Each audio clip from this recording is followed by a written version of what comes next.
Já ouvimos a tua voz mediante os louvores aqui entoados a ti. Agora pedimos a ti, ó Espírito Santo, que o Senhor venha ministrar em cada vida, em cada coração nessa noite. E nós vamos sair daqui com a nossa fé edificada, com a nossa vida renovada, transformada mediante a tua palavra, Senhor. Fala conosco nessa noite, é o que nós te pedimos, agradecendo no nome de Jesus. Amém. Os irmãos tomem os seus assentos nessa noite. Irmãos, o Evangelho segundo Marcos, capítulo 2, nos narra a história que, tendo Jesus chegado a uma cidade chamada Cafarnaum, soube-se que ele estava em sua casa, e ali aglomerou uma grande multidão, e Jesus anunciava-lhes a palavra de Deus. Em todo o ministério de Cristo, algo que ele levou com prioridade foi o ensino, foi o anúncio da palavra do Senhor. O apóstolo Paulo, escrevendo aos Romanos, no capítulo 1, verso 16, ele diz que ele não se envergonha do Evangelho, pois é o poder de Deus para a salvação de todo aquele que crê. Primeiro do judeu, depois do grego. Então o Evangelho, a palavra de Deus, ela é o poder de Deus. Primeiro, o Evangelho é o poder que transforma. O apóstolo Paulo, escrevendo na sua segunda carta aos Coríntios, no capítulo 5, verso 17, ele diz que aquele que está em Cristo Jesus, nova criatura é. E as coisas velhas se passaram, e eis que tudo se fez novo. Então, se eu e você fomos alcançados pelo Evangelho, foram alcançados pela palavra de Deus, nós temos que viver em novidade de vida. As coisas do velho homem têm que ficar para trás, e nós temos que ser uma nova criatura na presença do Senhor. Segundo lugar, o Evangelho é um poder que nos liberta. O Evangelho de João, capítulo 8, verso 31 e 32, o Senhor Jesus ele fala aos judeus que criam nele, se eles permanecerem na sua palavra, verdadeiramente seriam seus discípulos e conheceriam a verdade, e a verdade os libertaria. Então os judeus responderam dizendo: nós somos descendência de Abraão, nunca fomos escravos de ninguém. Como tu dizes, conhecereis a verdade vos libertará. Jesus responde: todo aquele que comete pecado, todo aquele que pratica o pecado é escravo do pecado. Mas tem uma coisa: se o Filho vos libertar, verdadeiramente sereis livres. A palavra de Deus, o Evangelho de Deus, é o poder que liberta o homem da escravidão do vício, da escravidão do pecado. Por isso Jesus ele priorizou a mensagem da palavra de Deus. Em terceiro lugar, o Evangelho é o poder que nos traz a salvação para a nossa alma. O apóstolo Paulo, escrevendo aos Romanos, no capítulo 10, no verso 17, diz que a fé que traz salvação, a fé salvífica, ela vem pelo ouvir, e o ouvir pela palavra de Deus. Se você está nessa noite sentado neste banco, ouvindo a mensagem, você é um privilegiado, porque a fé que traz salvação, ela vem pelo ouvir e ouvir a palavra do Senhor.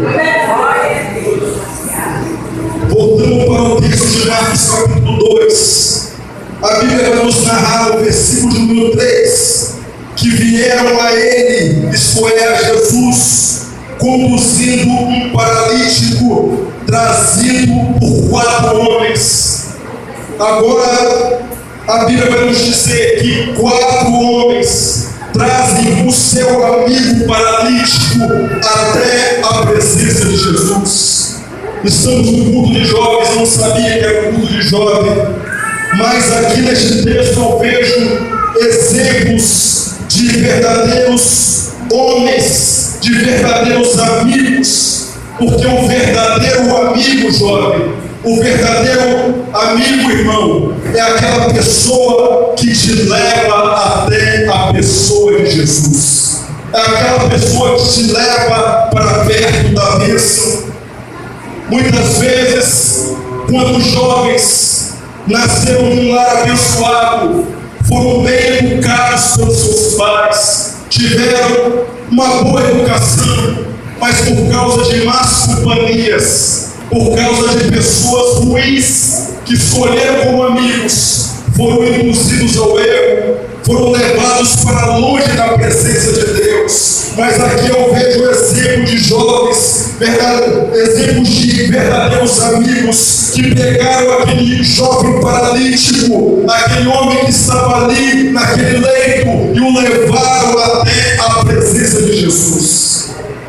Se você também quer ser um missionário, se você também quer que essa mocidade cresça, se você também quer que essa igreja cresça, você tem que ter esse mesmo sentimento que esses 4 homens tiveram, de pegar as pessoas que estão ao seu redor, quem sabe dentro da sua família, quem sabe no seu trabalho, quem sabe vizinho, quem sabe um amigo de escola, que são paralíticos fisicamente, mas paralíticos espiritualmente, amarrados com os laços dessa vida. Traga ele até a presença de Jesus, porque o milagre é por ele.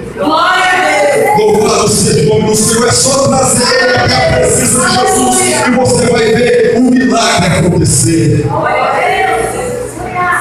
E o texto do verso 4 nos diz que eles então intentam levar este paralítico até onde Jesus estava. Mas a Bíblia vai dizer que a casa estava cheia, não havia lugar na porta para eles entrarem com aquele paralítico. Então um deles teve uma ideia: subiram no telhado, despegaram aquela casa, fizeram um buraco, então desceram aquele jovem, aquele paralítico até a presença de Jesus.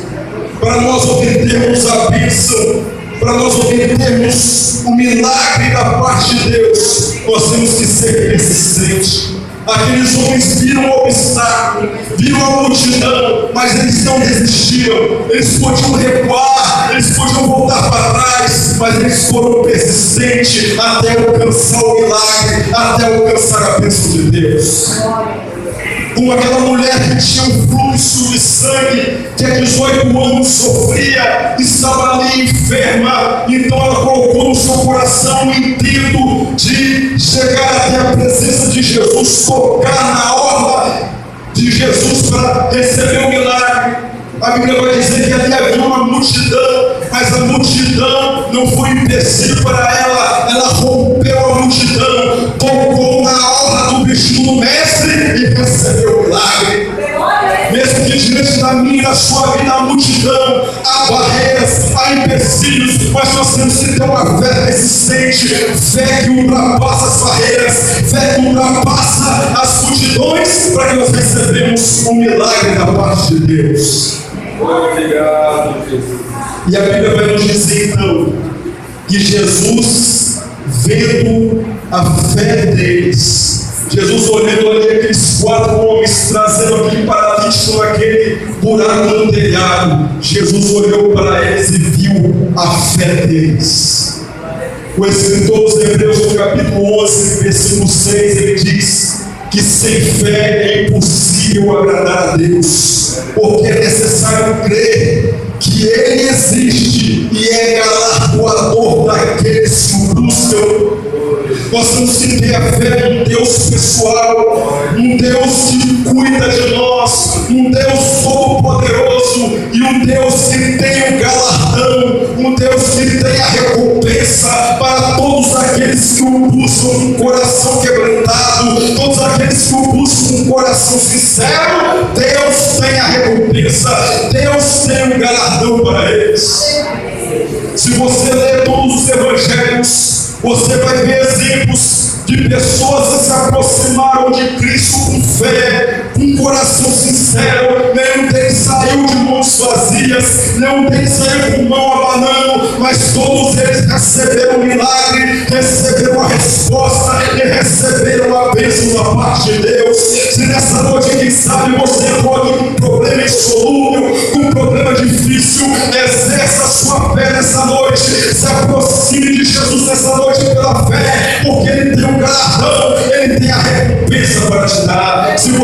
isso, levante a sua mão, glorifique e exalte o nome de Jesus.